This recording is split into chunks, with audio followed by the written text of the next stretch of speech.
Hola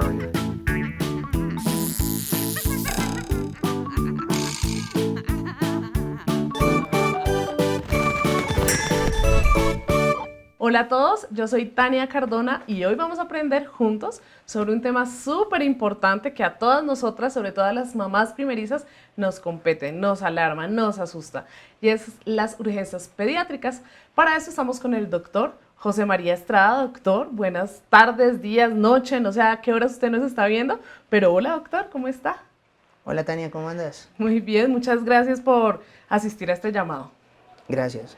Pues mira, yo soy médico, yo soy pediatra, soy urgenciólogo pediatra, tengo el honor de coordinar urgencias pediátricas del Hospital Militar, pero principalmente soy papá y eso Además, me ayuda. espéreme doctor, porque hay que decir algo en este momento, antes de que se nos olvide. Usted es el primer hombre que está en este espacio, el primer papá. Me encanta porque además de este programa hablamos de crianza, y la crianza es de, no solamente de mamá, que parece que ya estamos enfocados en que es la mamá. No, me encanta lo que acaba de decir, y es que también es papá. Entonces, bueno, teníamos que decirlo. Sí, Primer hombre por fin aquí en este espacio, doctor. Bueno, además ustedes por el acento se dan cuenta que es mexicano, cosa que me sorprendió a mí, no lo sabía hasta cuando llegó. Entonces, dos cosas nuevas en este espacio, hombre y mexicano, doctor. Entonces, ahora sí empecemos a hablar de que usted, antes que médico, es papá. Eso me parece divino, muy bonito. ¿A qué vamos? digo porque esta experiencia de alguna forma te hace que lo que tú ves en los libros, lo que estudias, se hace vivo y se hace objetivo. Muchas veces yo no creía, por ejemplo, algo que los papás decían: oiga, mi hijo viene porque tiene fiebre, pero solo en la cabeza.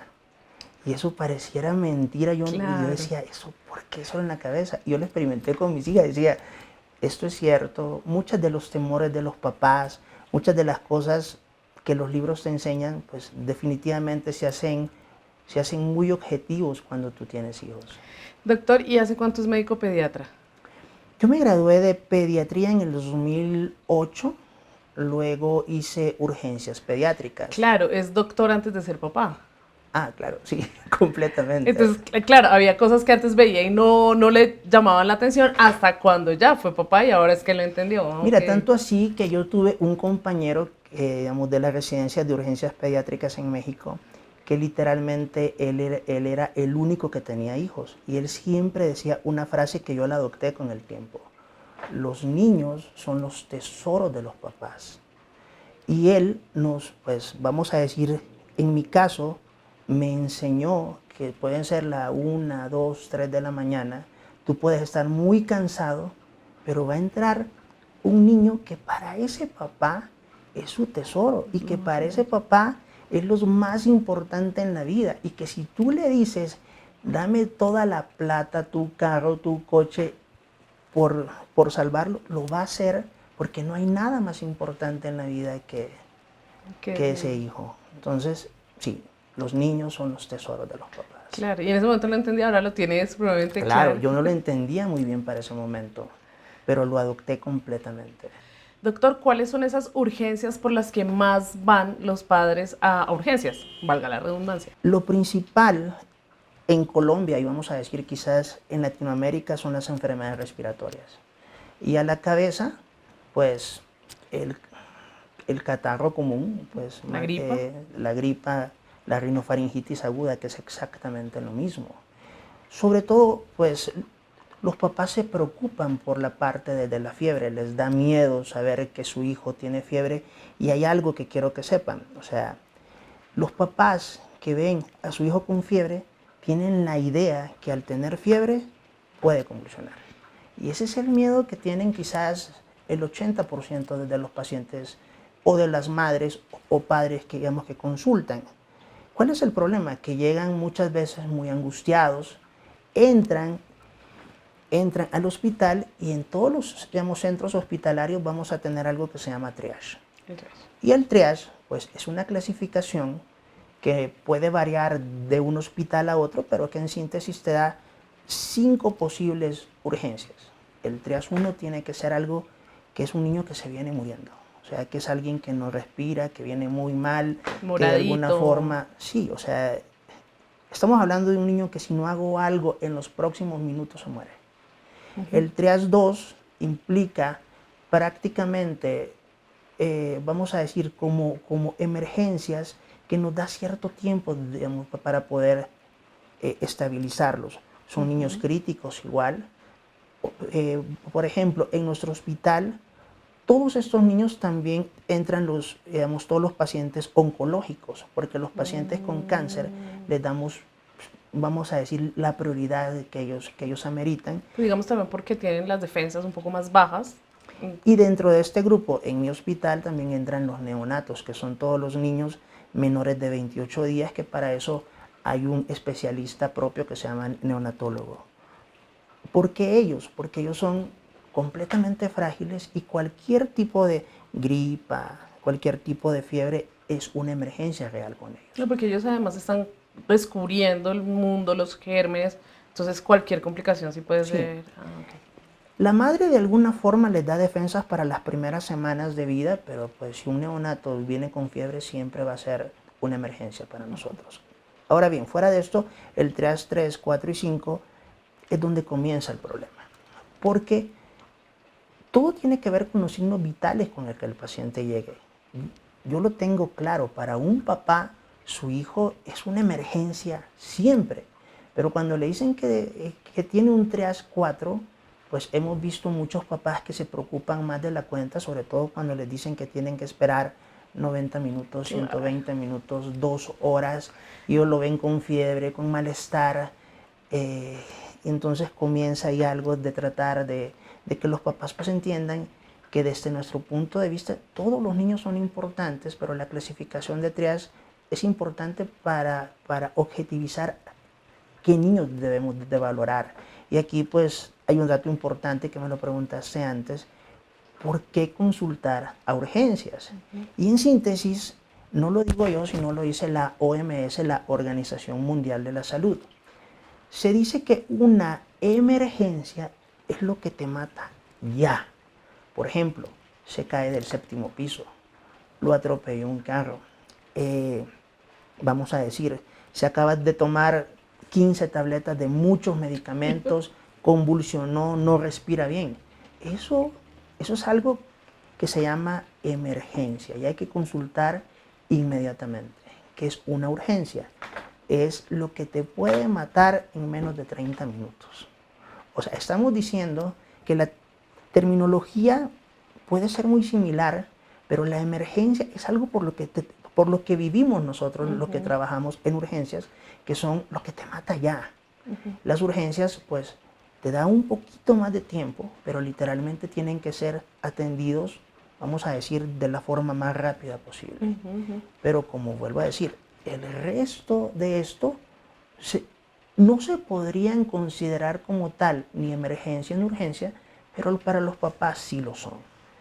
Y tanto así, pues, que nuestros servicios se llenan, vamos a decir, por miedo de alguna forma de los papás, por precaución de los papás, y muchas veces, que es un dato pues no menor, que los papás intentan conseguir cita por consulta externa y hacer las cosas como se tendrían que hacer, pero si a mí me dicen que tengo cita para dentro de 2 semanas o dentro de 1 semana, pues entonces el papá se desespera y al desesperarse, ¿qué hace? Consulta a urgencias. Claro, Doc. Además me imagino que en estos días de tanta lluvia, asumo yo que va a haber pico respiratorio, o sea que las unidades de urgencias en toda la ciudad de Bogotá, no sé si en todo el país, deben estar colapsadas. Eso es algo que históricamente se ha conocido como el pico respiratorio. De los últimos años se puede decir que pico sí existe, pero literalmente ya no es lo que nosotros miramos de 2 ascensos muy marcados pues, al año. Creo que los que trabajamos en urgencias podemos decir que salvo diciembre y enero, que son meses un poco más vacíos, el pico prácticamente se aplanó por muchos momentos. Pero eso sí, los meses de marzo, abril, mayo, por ejemplo, va a ser un mes muy duro para nosotros. Y junio, literalmente, es lo que conocemos como el primer pico respiratorio, que este se repite allá por más o menos julio, agosto, con un pico no tan grave como el que vemos en el primer semestre del año. Es claro pues, que tiene que ver con las lluvias y muy seguramente vamos a decirlo, principalmente las lluvias, pero principalmente es que los niños tienen mucha interacción entre ellos. Si un niño se enferma, vamos a suponer de una gripa, yo no sé qué tiene, pero llega con gripa, juega con Carlitos, juega con Amandita, juega con Lorenita y ya las contagió. Y en pediatría, bueno, pues, y en medicina, mejor dicho, existe algo que se llama el periodo prodrómico. ¿Qué es esto? Yo ya estoy enfermo, pero yo me veo bien. Entonces, yo ya estoy enfermo, me veo bien, pero puedo contagiar a alguien. Entonces, si Carlitos, que se ve bien, porque los papás lo ven bien, lo mandan al colegio y Carlitos juega con 3, 4, 5 niños más, ya los contagió.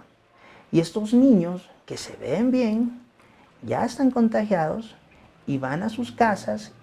Y vamos a decir, si es un niño de 4, 5, 6, 7 años, pues existe cierto problema porque se van a enfermar, vamos a decir, digamos, de algo leve. Pero si tú tienes un hijo de 4 meses, 3 meses, ese es un peligro. Porque él llega, juega con el hermano, lo carga, lo abraza, lo besa. Y ese niño, uno, no tiene todas las defensas que debería tener. Dos, su vía aérea es mucho más pequeña. Tres, son niños que no resisten tanto, pues vamos a decir, como los niños grandes. Y literalmente tenemos un problema, que nuestras unidades de cuidado intensivo, que es en las que trabajo también, nos damos cuenta que están llenas de niños lactantes menores, que es un lactante menor los que tienen menos de 1 año, niños con enfermedades muy graves que vamos a decir que sobrepasan todas sus defensas y que literalmente terminan en las UCIs y muchos de ellos con ventilación no invasiva o en el peor de los casos intubados. E intubar un lactante pues, es un problema. No, me suena pesadilla como mamá además. Sí, la verdad sí son pesadillas porque ahí ya entra otros criterios en juego y principalmente pues ya entra en juego la vida de un niño. Por eso es que los intensivistas o las personas que trabajamos en UCI, pues tenemos que tener también las cosas claras para saber qué niños son los que tenemos que intubar de forma rápida y hacer cosas para tratar de solventar pues, la vida, digamos, de todos los niños. Gracias a Dios, pues, digamos, pues de alguna forma podemos decir que nosotros, si viviéramos hace 50 años atrás, muchos de estos niños se hubieran muerto. Pero ahora tenemos ventiladores mecánicos, tenemos ventilación no invasiva, tenemos fármacos de alguna forma nuevos, tenemos las opciones hasta de ECMO, que no voy a hablar de eso por supuesto, pero tenemos muchas opciones para sacar niños adelante. Que claramente las tienen ustedes allá en este lugar especializado, nosotros en nuestras casas no. Pero bueno, también me decía antes algo muy interesante y yo entiendo que un niño de 2 años que está en el jardín pueda ser como el transmisor de un bebé de 4 meses, pero hay algo muy interesante que usted me decía y es que ese niño de 4 meses también tiene que pasar por estas fiebres, que también este niño de 5 meses tiene que pasar por estas gripas y a mí sí me lo advirtieron cuando fui mamá, este niño se va a enfermar mucho, este niño le van a dar muchas fiebres. Obviamente es que a uno se lo advierte y le da mucho susto. Y es interesante lo que me decía, que me gustaría que me lo repitiera, y es porque es importante también que pasen por estos procesos. Porque nosotros para poder vivir en sociedad, pues tenemos que de alguna forma interaccionar entre nosotros y al interactuar entre nosotros, pues nosotros también nos contagiamos y al contagiarnos nosotros adquirimos defensas. Vamos a suponer un ejemplo que no va a existir, pero yo agarro a un niño de 1 año, por decir algo, lo meto dentro de una burbuja completamente hermético y lo guardo 10 años y no se me enfermó en 10 años. No le pasó absolutamente nada, es un niño que yo lo alimento con la mejor comida, crece bien y después de 10 años lo sacas. Yo le tengo esa respuesta, porque me le dijo un compañero de trabajo, nos lo contó. Estábamos, toda la vida trabajando en televisión, estábamos ahí, era productor, recuerdo mucho, y él era muy blanco, sus manos eran súper blancas, eso de que lo tocabas así y le quedaba rojo. Y entonces él decía que que él era alérgico a todo, que él no podía usar el sol, porque es que a mí me cuidaron tanto que yo ahora me enfermo por todo y decía, mis papás no me hicieron un favor. Entonces, digamos que lo viví por esta experiencia que él decía, a mí me jodieron, mis papás lo decían literal, Doc. No, pareciera mentira. Nosotros dentro de nuestra formación, muchos nos vamos a pueblos fuera, digamos, fuera de las grandes ciudades y tú te das cuenta que niños que viven pues en casas de campo, que muy seguramente no andan con la ropa que nosotros vemos acá, ni con la, vamos a decir, ni con la limpieza, sí se enferman, pero se autocuran rápidamente, Sí. porque literalmente ellos adquieren defensas, que es lo que quiero decir con este ejemplo del niño de 10 años que lo guardas. Jamás creó defensas. Lo sacas después de, digamos, de 10 años y los virus lo van a atacar. Las bacterias, pues, vamos a decir, de forma secundaria pueden atacarlo, pero es alguien que va a estar susceptible completamente a todo. Por eso es que nosotros de alguna forma necesitamos que los niños se enfermen, vamos a decir, valga la redundancia, de enfermedades leves para que adquiramos defensas poco a poco. Si yo pudiera medir en números de 100 niños que se enferman, 90 van a salir adelante sin nada más que vamos a decir, que medidas generales, que acetaminofén, que suero. 10 de estos niños, muy seguramente, si no mejoran, los tenemos que hospitalizar. Y de estos 10 niños, 9 van a estar tranquilos, sin ningún tipo de complicación. Y quizás uno de ellos, estoy diciendo, pues, que es que de 100 niños, el 99% de ellos van a salir adelante sin nada, pero hay uno que siempre se va a complicar, sea porque tiene una enfermedad de base, sea porque, por ejemplo, tiene cáncer, tiene un problema renal, está muy pequeño. Vuelvo a decir, los niños de 3, 2, 4 meses, pues sus defensas no están tan desarrolladas y ellos son los que se terminan pues enfermando. También hay que tener en cuenta otra cosa, ninguno de nosotros nace con tengo tantas defensas y mis niveles, digamos, de linfocitos son estos. No, muchos niños nosotros no conocemos sus enfermedades de base y nos damos cuenta solamente cuando se enferman una vez, 2 veces, 3 veces. Ya los papás se preocupan, van a una consulta externa y ahí se dan cuenta que sus defensas no están tan bien. Entonces, este es otro grupo de niños que muy seguramente se nos va a complicar y que dentro de esa hospitalización sí nos vamos a dar cuenta que sus defensas no están. Pero en síntesis, lo que quiero decir, la gran mayoría de niños van a salir adelante con medidas generales. Las recomendaciones son, vamos a decir, son básicas para salir adelante. Los signos de alarma son básicos, porque si un papá entiende que la fiebre es un mecanismo de defensa, si un papá entiende que la tos es un mecanismo de defensa, si un papá entiende que la diarrea y el vómito son mecanismos de defensas, pues no es que va a consultar menos, pero va a estar más informado. Yo siempre le digo a los papás, yo no quiero que te vayas tranquilo de la consulta, quiero que te vayas informado. Excelente. Y entonces, pues viene algo más que es importante quizás decirlo. La fiebre es un mecanismo de defensa. Y ese mecanismo de defensa hace que nuestras infecciones, que son en un 90% virales, yo dijera que más, quizás en un 95% son virales, nosotros necesitemos la fiebre para salir adelante. ¿Qué es lo que pasa entonces cuando la mamá habla con la abuela o con la tía o con otra amiga? Te dice, no, dale amoxicilina, dale un antibiótico, Sí, Doc. dale claritromicina. O en el peor de los casos, a mí me dieron acitromicina. No sé Entonces ni la qué mamá, es, pero claro. Entonces, yo quiero que sepan algo. Si yo me hago una herida acá y me sale pus, yo necesito antibiótico. Si yo tengo pus que me sale de un oído, yo necesito un antibiótico. Si yo tengo la garganta grande con placas purulentas, yo necesito un antibiótico. Los antibióticos matan bacterias, no virus. Entonces, las bacterias producen pus. Y es una forma sencilla como de ver las cosas. Ahora bien, si yo le doy un antibiótico a un niño con una infección viral, pues no mata al virus, Pero nosotros dentro de nuestro organismo, principalmente a nivel gastrointestinal, tenemos bacterias que nos ayudan a formar el popó. Entonces, ¿qué hace el antibiótico? Mata esas bacterias. ¿Y qué? Comienzan con diarrea, diarrea, y dicen, ay, el Es el virus lo virus. complicó más. ¿Y qué? Le dan más antibiótico porque ahora tiene diarrea. Entonces, bajo esa premisa, si algo podemos sacar como conclusión muy importante de esta charla, nosotros necesitamos saber que el uso de antibióticos en pediatría es muy limitado y que de preferencia tendría que ser bajo la supervisión de un médico que lo des. ¿Por qué?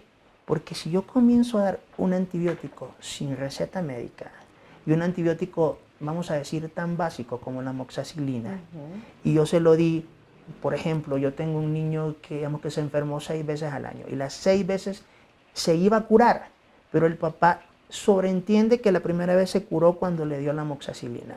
La segunda vez le dio amoxa, la tercera vez le dio amoxa, la cuarta vez le dio amoxa.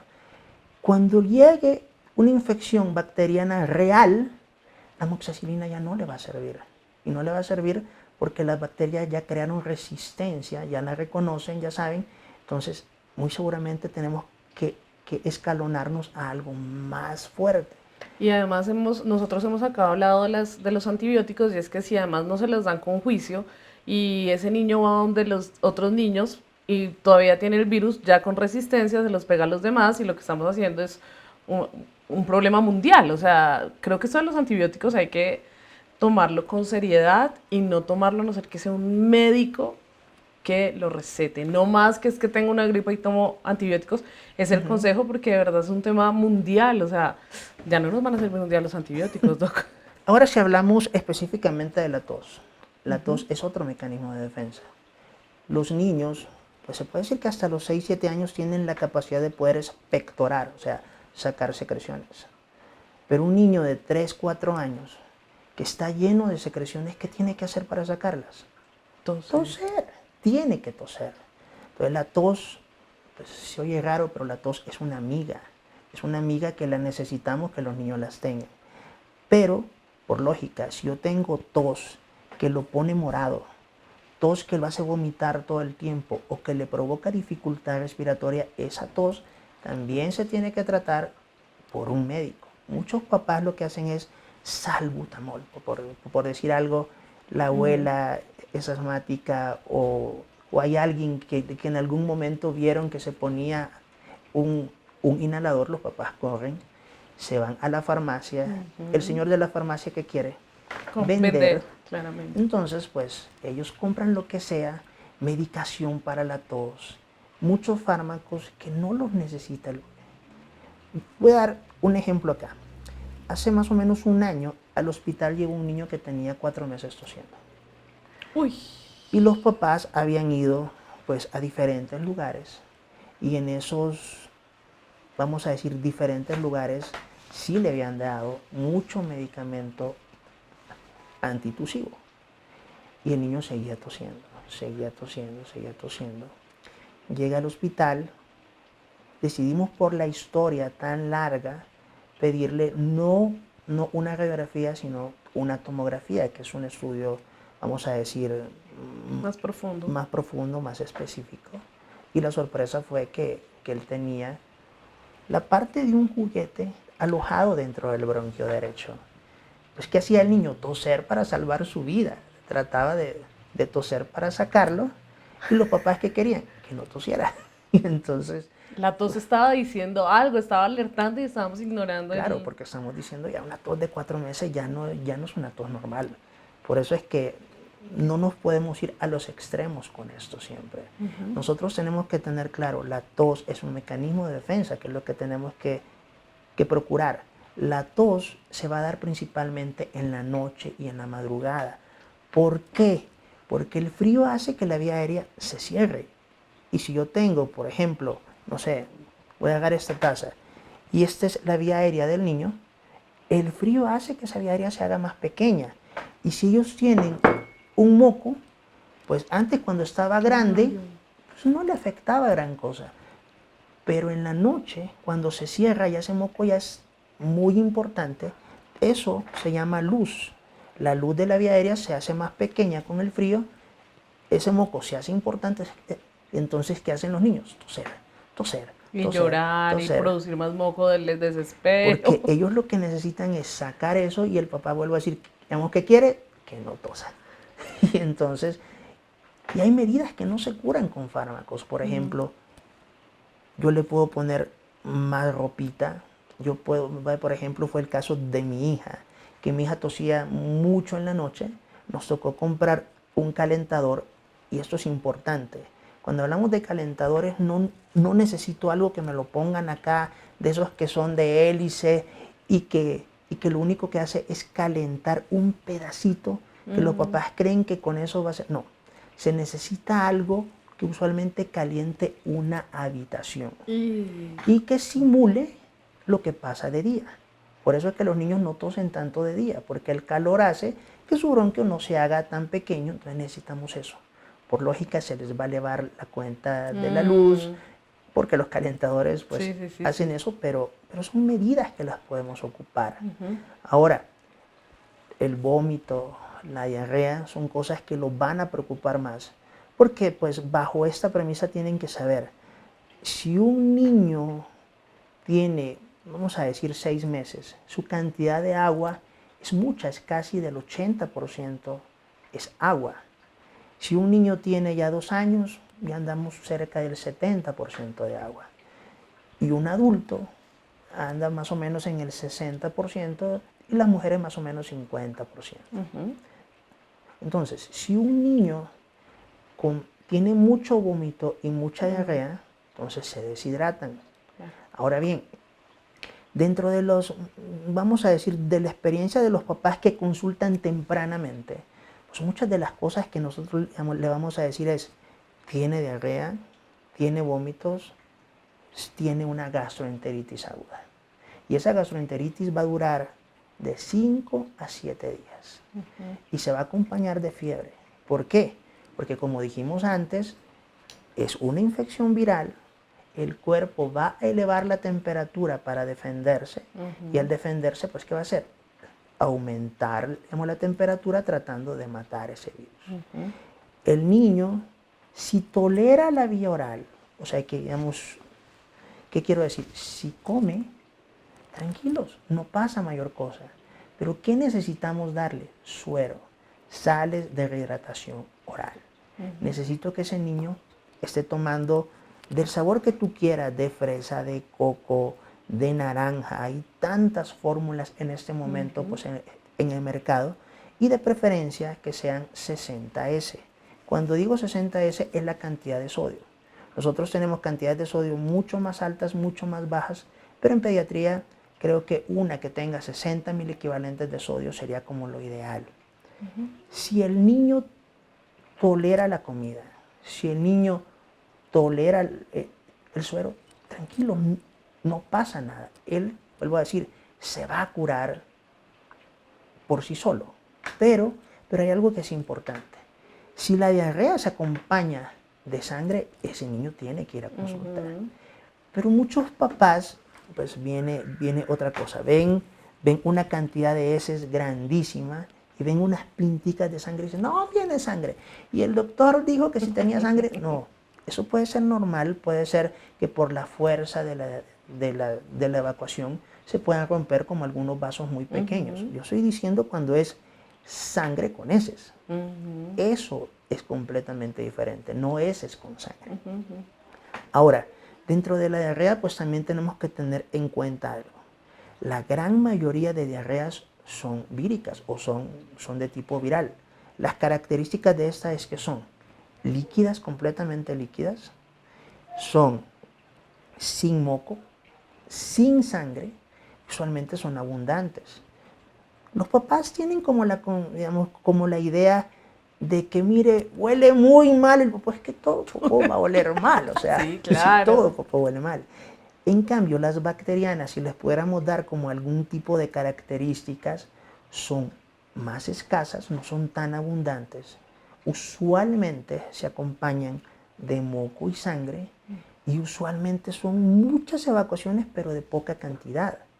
Eso pues muy seguramente son las que menos vemos dentro de la consulta. Es muy raro que un niño llegue con una gastroenteritis, digamos, francamente bacteriana, y que lo más frecuente, vuelvo a decir, es el niño que llega a consultar con fiebre, vómito, diarrea, y que lo único que vamos a hacer es valorar su estado de hidratación, en el 90% de los casos sacarlo con recomendaciones claras y con sales de rehidratación oral y acetaminofén. ¿Por qué? Porque necesitamos que la fiebre se controlen los síntomas como malestar general, dolor, y a la vez hidratarlo con las sales de rehidratación oral. Sí, porque hay algo que sobre todo a mí me preocupa de la fiebre. Y es, no sé, doctor, me dirá que a veces sube tanto que es peligroso, sobre todo para el cerebro.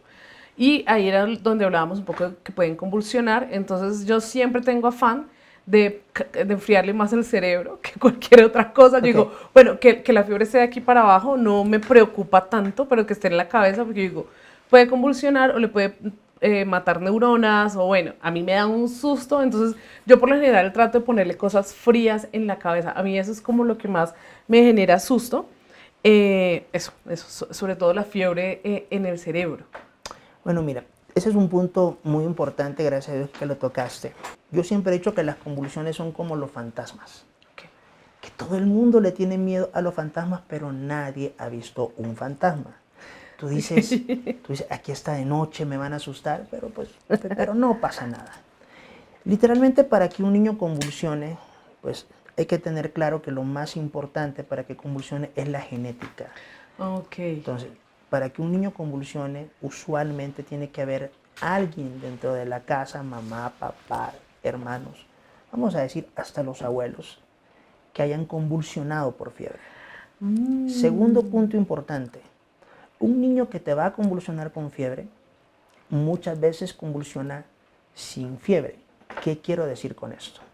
Que si el niño tiene 35 grados de temperatura y se elevó 2 grados, que es 37, vamos a decir 37,3, 37,4, que no es fiebre, pero esa elevación de la temperatura lo puede hacer convulsionar.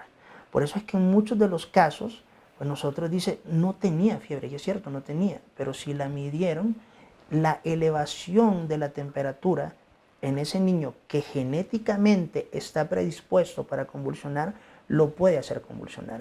Y el tercer dato importante es que son niños que usualmente tengan más de 6 meses y menos de 5 años.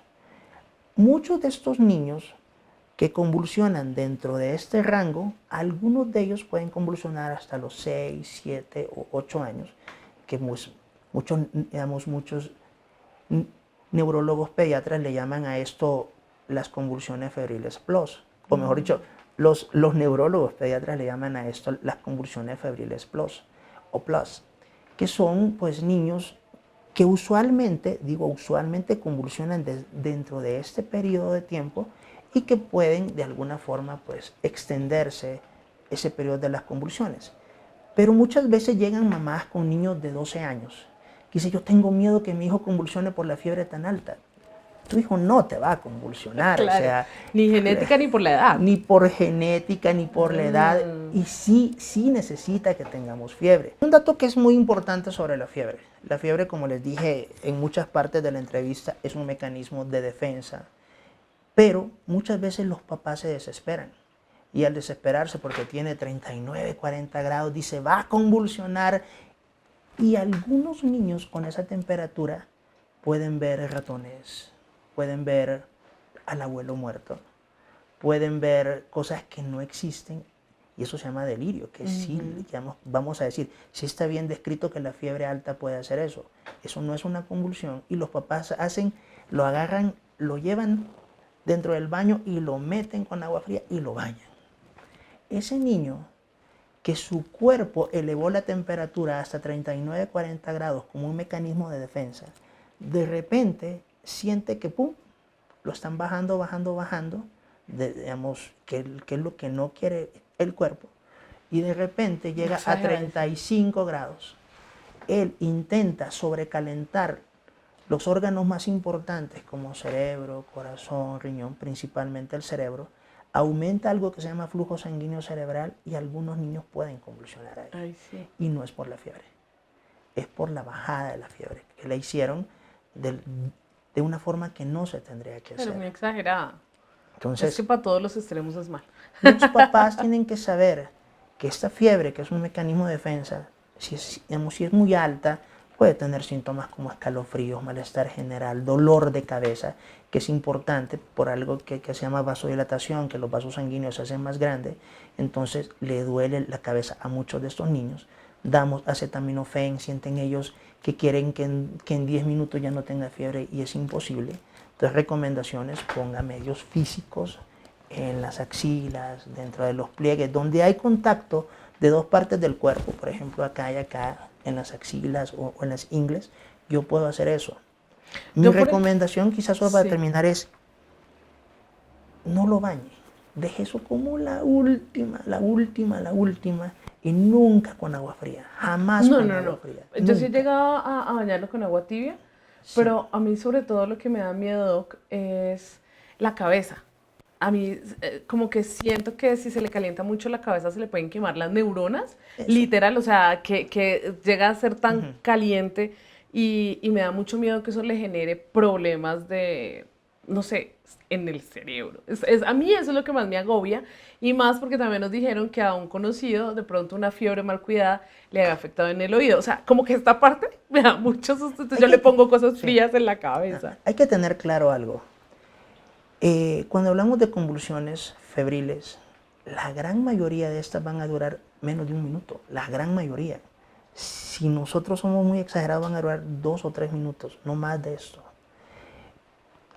Algo que es importante que los papás sepan, que yo sé que no lo van a hacer porque se van a poner muy nerviosos, pero que a nosotros como médicos nos sirve es que tú lo grabes. Antes los libros decían que el papá tenía que simular lo que el niño había hecho. Pero, por ejemplo, si un papá ve a su hijo convulsionar, por lógica va a llorar, se va a poner nervioso. Creo que a nadie en su sano juicio se le va a ocurrir grabarlo. Pero al médico lo que le va a servir es eso para caracterizar si es una convulsión focal, si fue tónico-clónica, si fue generalizada, si fue parcial, que son términos médicos que nos ayudan a diferenciar qué tipo de convulsiones son las que tienen. Dentro de este punto, no hay pruebas que te digan que las neuronas mueren con una convulsión, pero sí hay muchos estudios que se llaman de neuroplasticidad y neurogénesis que son más actuales, que si te dicen que si tú quieres aprender algo, si tú le pones empeño a algo, si tú quieres aprender algo de una forma, vamos a decir, con mucha pasión, con muchas ganas, sí hay muchas pruebas que sí se pueden crear nuevas neuronas. Entonces, para terminar con el tema de la fiebre, nosotros necesitamos que el niño tenga fiebre. Necesitamos que los síntomas de la fiebre sean, vamos a decir, los menos intensos. Y para eso nosotros damos acetaminofén. Desde el punto de vista, hay muchos papás que también dicen que, vamos a decir, que el acetaminofén no les baja tanto la fiebre y ellos prefieren darles ibuprofeno. Y yo no digo que sea malo. Realmente, pues en medicina sí existe una relación que dice que si el paciente tiene algún tipo de daño renal, por ejemplo, mi hija nació con algo que se llama hidronefrosis. La tuvimos que operar al mes de edad y literalmente yo sé que no le podemos dar ibuprofeno porque hay cierta relación entre un daño renal y la administración de ibuprofeno.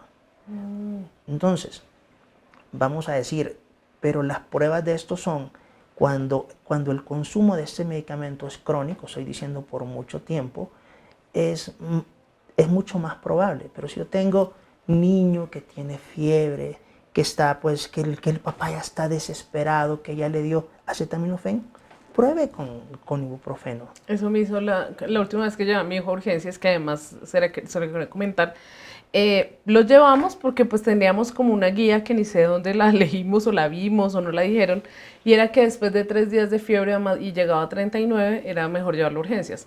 Llega a urgencias y la doctora me dijo, no, son 5 días porque el cuerpo se defiende más o menos por 5 días, y a 39, pero si le baja con acetaminofén no es necesario que venga.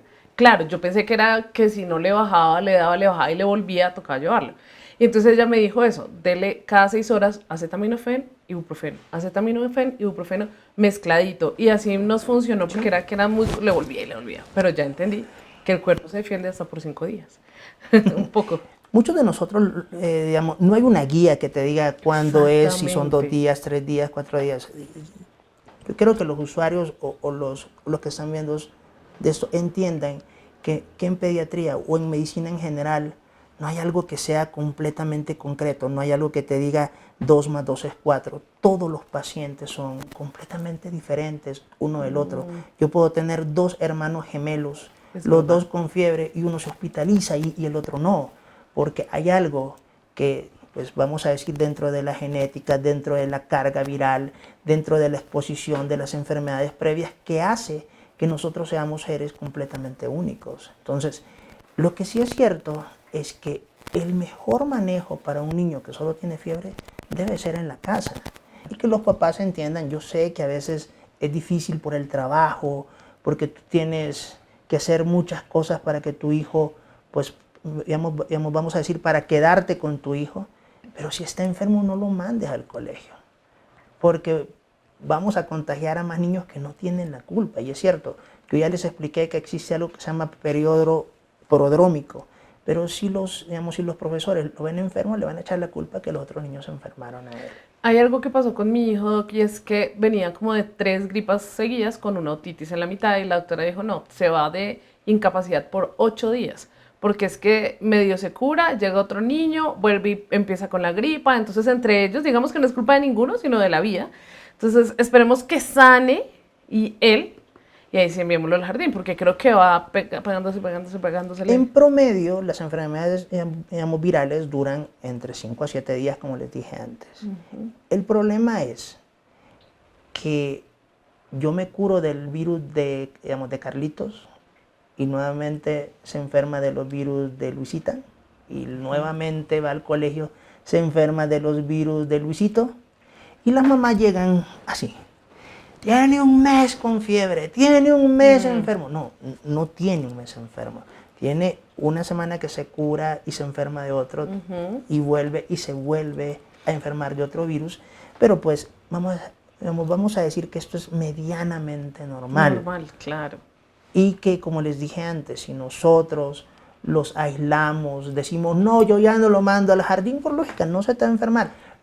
Lo mandas al jardín el próximo año, y ¿qué crees que va a pasar? Va a pasar lo mismo, se va a enfermar, exactamente. Sí, señor. Doctor, y otro tipo de urgencias, porque claro, yo presiento que esta es la más importante. Yo lo he llevado 2 veces en 2 años por este mismo, y las 2 veces me ha mandado como, tranquila mamá, tranquila que no tiene nada de graves, y es verdad, él sanó. Pero ¿qué otra razón es por la que los niños van a urgencias? Realmente, como les dije antes, la gran mayoría de casos de los niños que vamos a tener nosotros son enfermedades respiratorias y gastrointestinales. Ah, gastrointestinales, sí, ya lo hablamos. Y esa sí fue con diarrea y vómito. De ahí, muchas de esas enfermedades virales se pueden comportar como otitis, sinusitis, laringitis, croup, que son, vamos a decir, son un grupo de enfermedades que las podemos englobar dentro de algo que se llama enfermedad de vía aérea superior. ¿Qué es esto? Los niños es muy raro que se enfermen de aquí para abajo, salvo las niñas, porque sus órganos genitales son internos, y si tienen fiebre y no tienen nada de aquí para arriba, siempre hay que pensar en una infección de vías urinarias.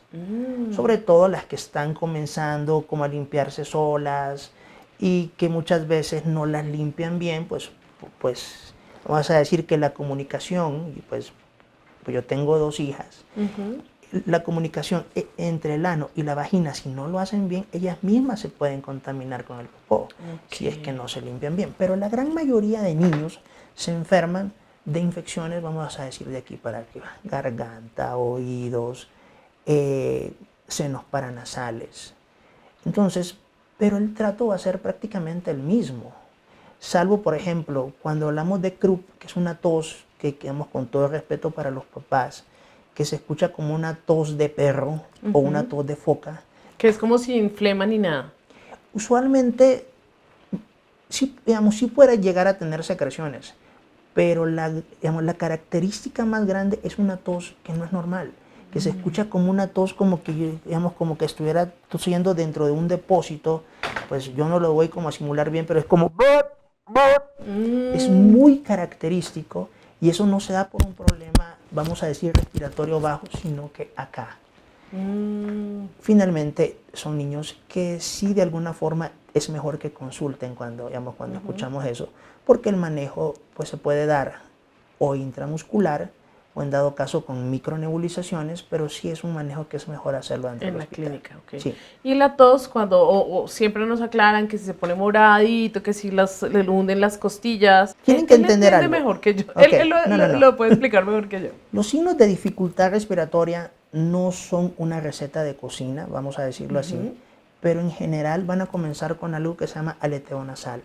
Se abre más la nariz. Ya, ok. Después de eso yo puedo tener, se llaman tirajes subcostales, o sea, si yo puedo dividir mi parrilla costal acá para abajo, voy a ver que los niños van a respirar muy mal de aquí para abajo. Y hay algo que es muy importante para que lo sepan los papás.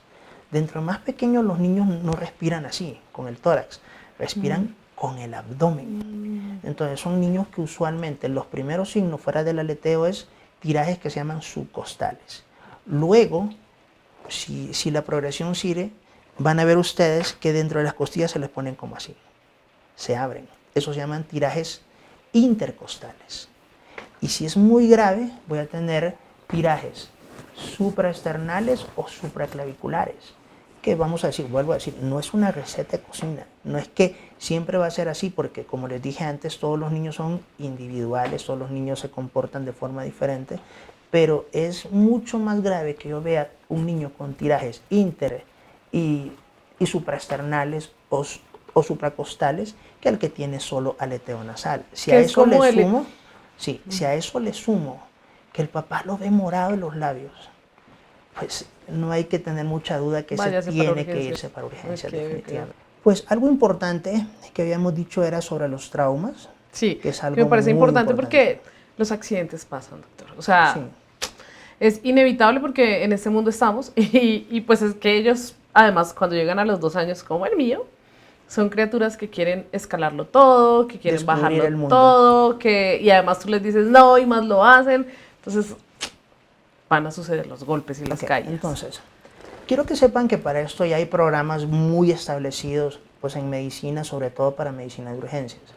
Algo que está bien descrito se llama ATLS o se llama, para que los papás lo entiendan, manejo del trauma avanzado. Y esto, vamos a decir, como tratando de hacerlo lo más fácil para que entiendan, es que los niños tienen muchas diferencias anatómicas con los adultos, muchísimas.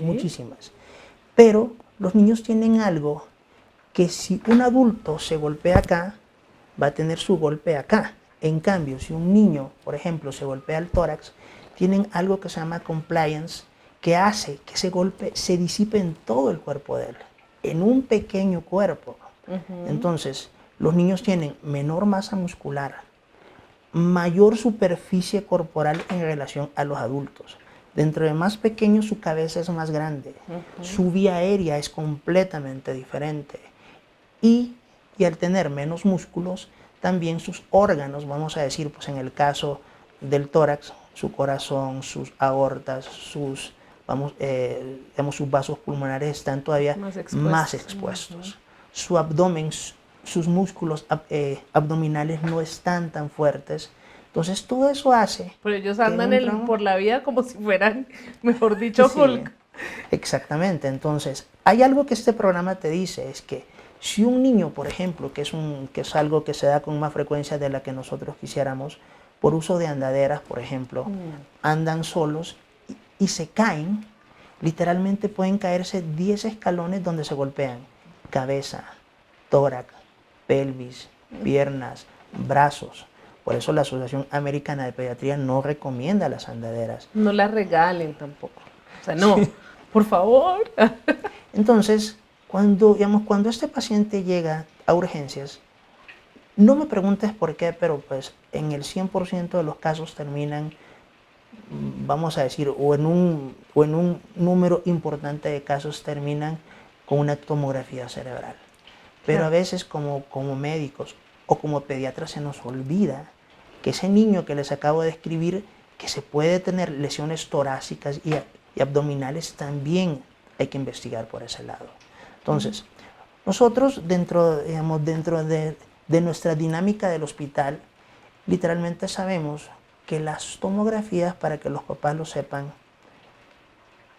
aunque todo papá quiere tener algo objetivo que le diga que su hijo no tiene nada, no son tan recomendadas.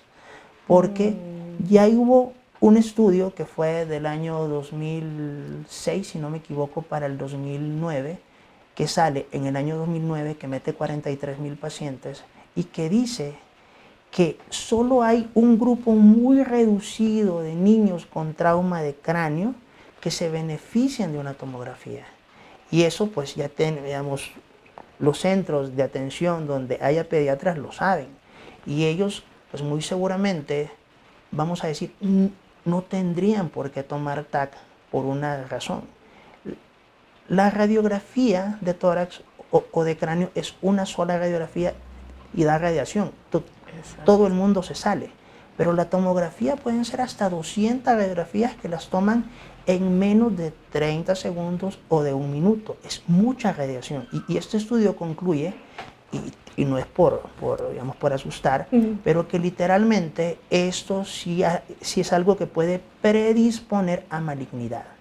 Y cuando hablamos malignidad es la radiación, mucha radiación, pues ya está bien determinado que predispone a malignidad. O sea, que ni la exija. Usted como es papá eso. no trate de no exigir. Nosotros cuando vemos un niño con trauma de cráneo, pues tenemos que determinar en base a ciertos signos clínicos si el paciente amerita o no una tomografía. Hasta hace unos 10 años quizás todos los papás que llegaban a consultar, todos querían TAC, todos. Pero si tú le informas al papá, si tú le dices, mira, tu hijo no tiene ninguna sintomatología clínica que me haga pensar que tiene, pues vamos a decir, un sangrado intracerebral. Que tu hijo tiene algo que me haga pensar que internamente está mal. Pero muchos papás dicen, no, yo lo exijo. Y dentro de ese mismo estudio se dice, si el papá lo quiere, hay que tomarlo. Pero pues, en mi experiencia nada más, yo creo que de 100 papás que les he dicho, mira, si tú quieres se los tomamos, pero pasa esto, esto y esto, quizás 99 te dicen que no. No. Ahora bien, existe algo que también es cierto. Hay mamás que tienen hijos que se caen a los 4 meses. Y se dieron un golpazo en la cabeza. Se cayeron de la cama. Ajá, y nunca consultaron, o si consultaron no les tomaron TAC ni nada. Por alguna extraña razón, a los 10 años llega el niño, ay, mamá, que me duele la cabeza. Vuelan al momento, o se transportan pues al momento de los 4 meses donde se cayó y dicen, esta es la caída. Esta es la caída. Y no hay que, como dicen pues aquí en Colombia, empelicularse, no hay que hacer eso.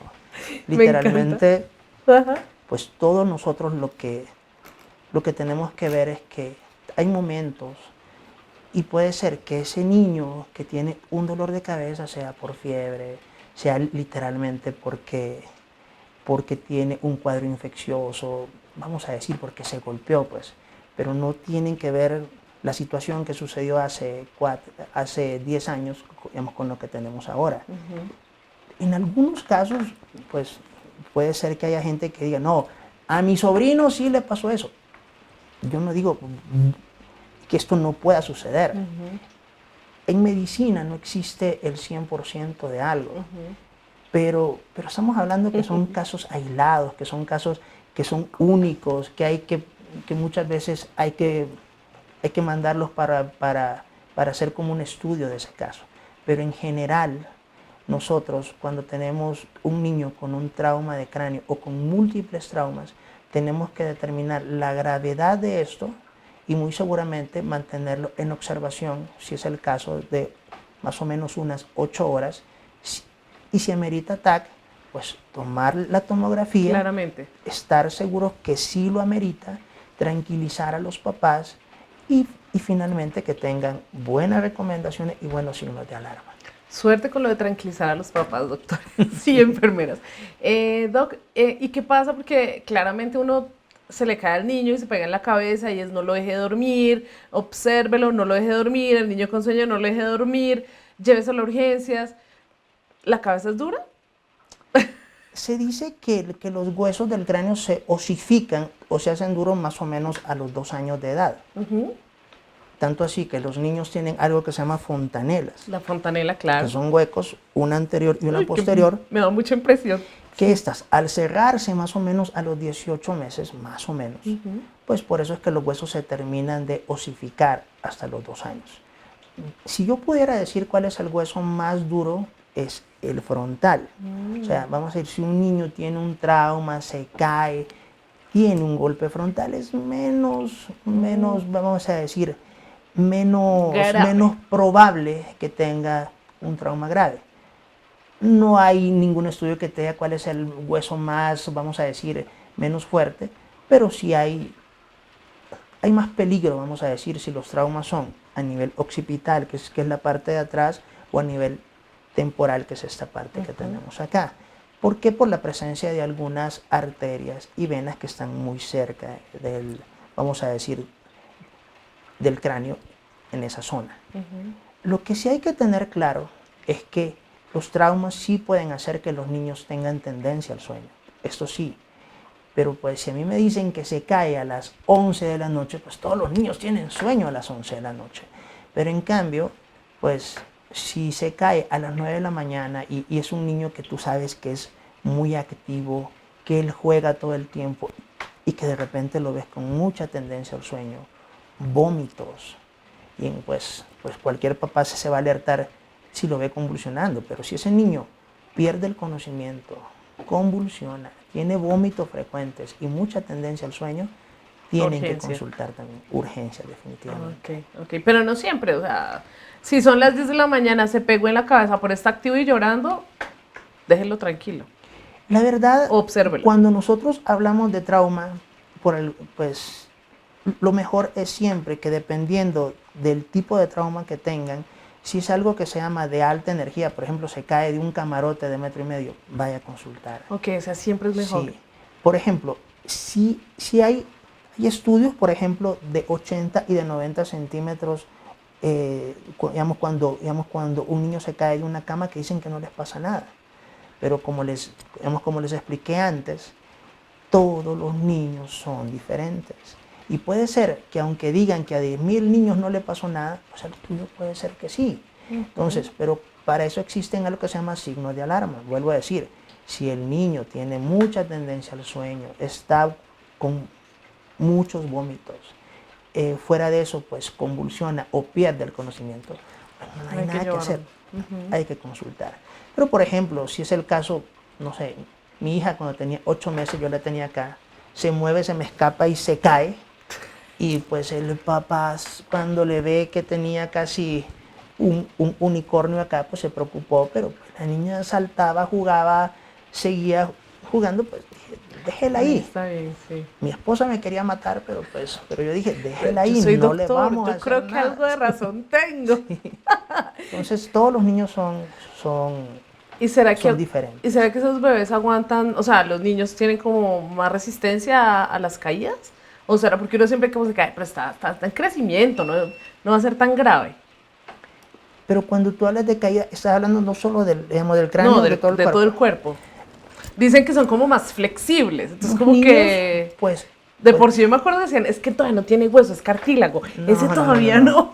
Eso sí es un mito. Nosotros sí tenemos cartílago en la nariz, en las orejas y en las costillas. Todas las uniones que tenemos entre las costillas, que son huesos, y el esternón, usualmente eso es cartílago. ¿Por qué lo tenemos ahí? No, porque pues los niños tienen que crecer. Y al crecer ese cartílago se puede estirar, se puede estirar, se puede estirar. Y eso algunos niños, pues no todos, reconocen ese dolor. Y ahí es otro motivo de consulta de los papás. Dice, le duele el pecho, le duele el pecho. Que cuando sus niños describen este dolor óseo, que no los perciben todos, pues se afligen porque está cerca del corazón, porque creen que es el corazón, cuando realmente es algo, vamos a decir, bastante menos grave. Eso se llama osteocondritis. Y eso pues también es mejor pues, que lo vea un médico. Y esto no se cura tan fácil, porque estamos diciendo que el niño va a seguir creciendo, va a seguir pues aumentando en tamaño y el dolor va a seguir. Y los papás quieren que no le duele. Que no le duele.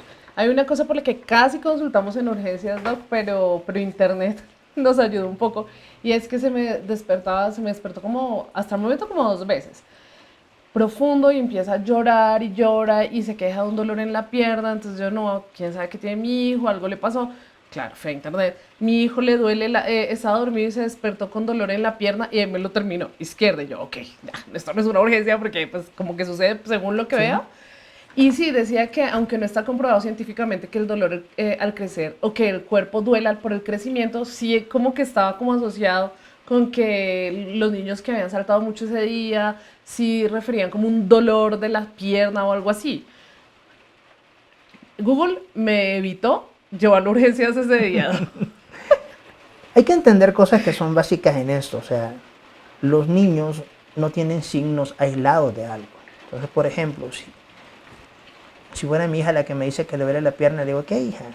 ¿Sientes algo más? Y muy seguramente, si me dice, no papá, solamente la pierna, pues tranquila, descansa. Si te duele más, te doy un poquito de analgésico. Pero, por ejemplo, nosotros vivimos entre muchos niños con cáncer también. Y estos niños usualmente no son signos aislados. Son signos, pues, que es lo que más les preocupa a los papás cuando suman, ¿no? sientan esto. Sí, son niños que sangran, son niños que tienen múltiples, vamos a decir, lesiones en diferentes partes de la piel que se pueden llamar petequias, equimosis, que si tú los agarras fuerte, pues ya tienen un Dolor. morado ahí, que usualmente no ganan peso, que sudan mucho por la noche. Entonces, no hay nada que por sí solo te diga que un niño tiene una enfermedad grave. Lo que hay que tener claro es, los niños tienden a crecer, van a crecer pues hasta los 18 años las niñas y hasta los 21 años los niños más o menos. Y sobre esto, muchos de estos niños pueden percibir eso y a algunos les duele y a otros no. Y lo que hay que hacer es tratar de ver que no tenga otras cosas más. Si estos signos y síntomas persisten, pues consultar para que tú estés más tranquilo.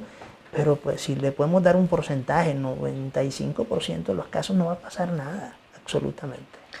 Había algo también interesante con esta búsqueda, por ejemplo, que Internet me ayudó y es que esta hora puede ser también una herramienta como, o siempre usted dice, no, váyase a urgencias, o definitivamente estas medidas tecnológicas también nos pueden ayudar un poco en casa.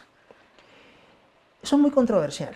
Sí, Es claro. bastante controversial porque, por ejemplo, se dio el caso hace más o menos un año de un niño con una enfermedad rara, digamos, metabólica, de esas que los médicos conocemos muy poco porque que se llaman enfermedades huérfanas, que literalmente pues no es que estén dentro del pénsul ni del programa usual de medicina, y que se dice pues que quien halló la enfermedad fue una inteligencia artificial.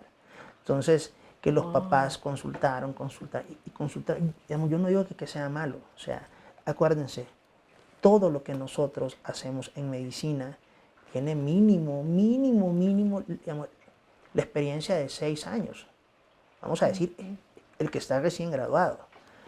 Pero si hay algo que, digamos, que en medicina nosotros sabemos, es que los niños son individuales, los niños se pueden comportar de formas completamente diferentes con sus tipos de enfermedad. Los ejemplos que di antes, si yo tengo un par de gemelos, uno puede tener, vamos a decir, los dos tienen la misma enfermedad, pero uno se comporta de una forma y el otro de otra. Las inteligencias que tenemos artificiales, Google, Yahoo, lo que tú creas, por lógica pueden ser cierta orientación.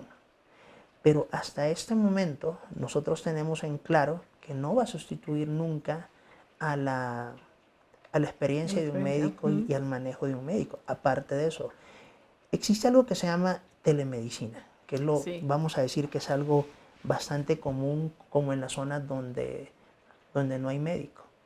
¿Cuál es una de las grandes limitaciones de la telemedicina? Que a mí me dicen, oiga, me duele acá.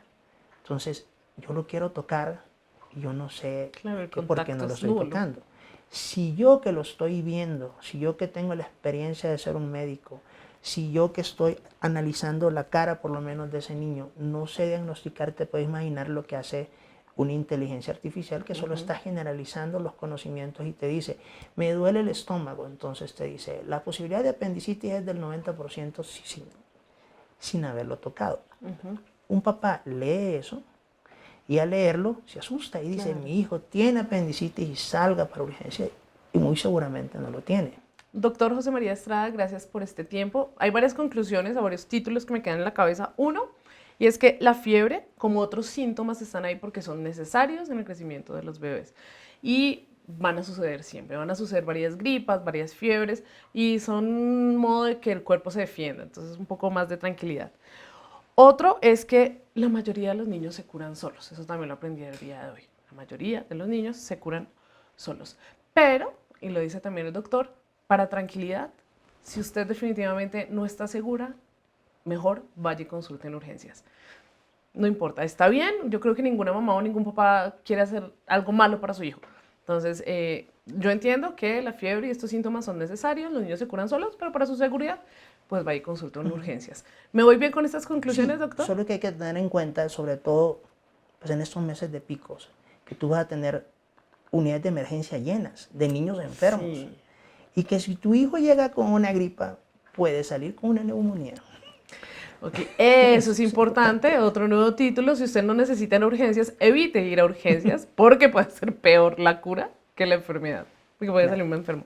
Sí. Doctor, muchas gracias por su tiempo. ¿Dónde lo podemos contactar si las personas que nos ven, mamás, papás, todas estas personas que están en crianza, tienen más preguntas? De preferencia, a mi Instagram es drkorg.es, drcor.es. Muy bien, doctor. Muchísimas gracias. Yo creo que nos vamos a volver a ver porque yo siento que quedaron cositas en el tintero, doc. Ok. Para eso estamos.